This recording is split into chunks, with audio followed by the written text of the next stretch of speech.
hi, how are you, Right. blah, blah, blah. It's really not going to be informative. It's really not going to be a good use of your time. But if you're saying, you know what, I was researching you and I realized this and I was thinking about that, you come across really well, and that's when someone might play you forward. And that's what you're looking for. In addition, when Trish gave me your name, I'm representing Trish in some way too. And so I want to represent her in a good way as well, because I'm sort of riding on her coattails when I come to meet you. So yes, that's also very important. Exactly, exactly. I always make sure if I'm ever putting someone forward that they know a lot about the company before they go in, because it leaves a very good impression if you ask good questions and you think about things and you know. And then the last critical piece is ask for referrals of people. So number 5 is ask for if there's someone else you'd talk to. Thank you very much for speaking to me. Is there someone else you would suggest? Because that's how you broaden your network. That's how you get into this hidden job market.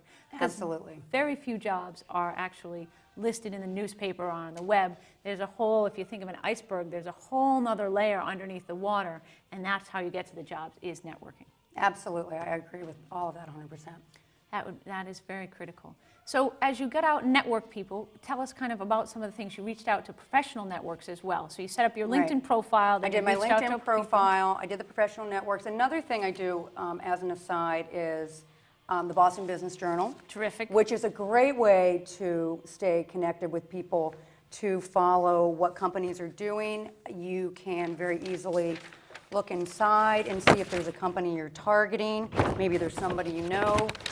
What I like here for a job seeker is the On the Move section.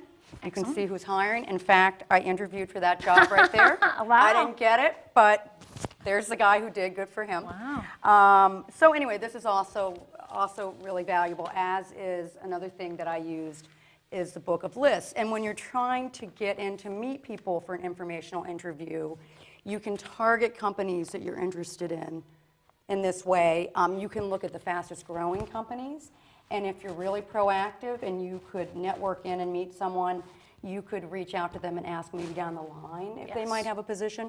So all those things are other tools that a job seeker can use. Absolutely, and every meeting you have leads to different things. It usually takes about 4 to 5 informational interviews till you really get good at interviewing, and also till you get to the people that you want to be connected with. And it's a really powerful resource that I kid that it's the most underutilized tool in job searching, and it's one of the most effective, because if you really connect well with someone, they're going to play you forward and you're going to have more and more opportunities. So it's a critical resource.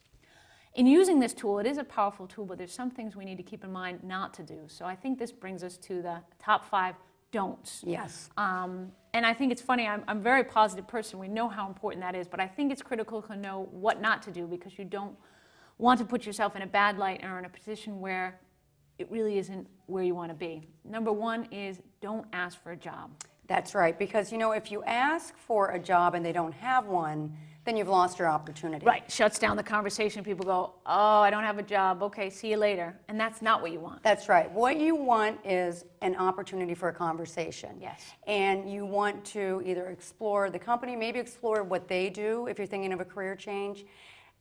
And especially if you can get names. Yes. That's the key, to walk away with 1 name, 2 names.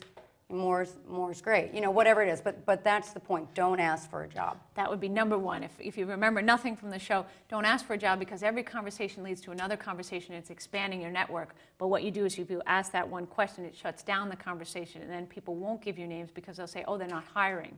But as we know, there are jobs out there. That's right. A critical thing we want to remind people of, that people are leaving jobs and there's openings. They're not being advertised as much because people don't have as much money to advertise in the traditional ways, but there still are many jobs out there. There are jobs out there. And I want to reiterate that. It's a very important task. I just was working with someone and they got a phone message on Monday. They're hired. There are jobs out there. I have 2 other people I'm working with that are waiting to hear. They've had second interviews, and I'm very hopeful. There are jobs. You have to be a little bit more diligent to get them, and we hear that story over and over. I need a better resume. I need to be more prepared. I need to do my homework. But there are jobs out there. And the networking is the way I think people will find it in this market. And in some ways, all that online submittal really is a disservice to candidates, because people think if they get up and send out 20 resumes, that Yes. you may find a job that Right. way, but most likely this is the way. It's much less targeted. So that brings us to the informational interviews. Don't, if we can look at the PowerPoint. Number 2 is don't talk too much about yourself, because sometimes we get nervous and we talk too much about ourselves. And that can really put you in not a good place, because you want to learn about the person. You're there to ask the questions. You're here to gather knowledge. Bring your pen, bring your paper, and write all the things down that you've learned so you know what to follow up on. Yeah, and ask those good questions. Yes.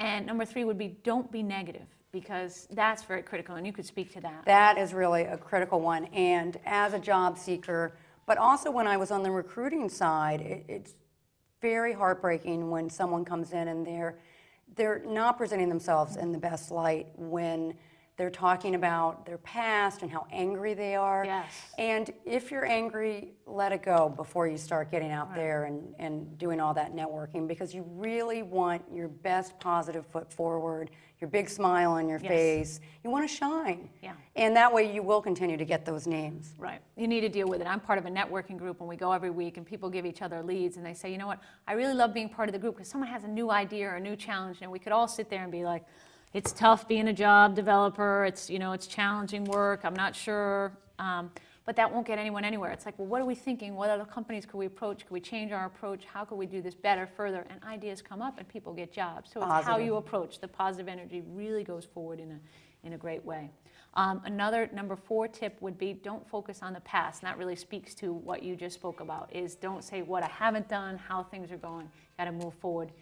And don't be overly persistent. I think we have to say a little bit more about this, because if you call someone too much, you could be perceived as desperate or That's correct. not really putting yourself in the best light. I have a colleague that I work with, and he suggests call once, and if they don't call you back, don't leave a message. Call again to see if you can get them on the line. Well, and what I like to ask myself, or what I've often told people, is ask yourself, is this appropriate?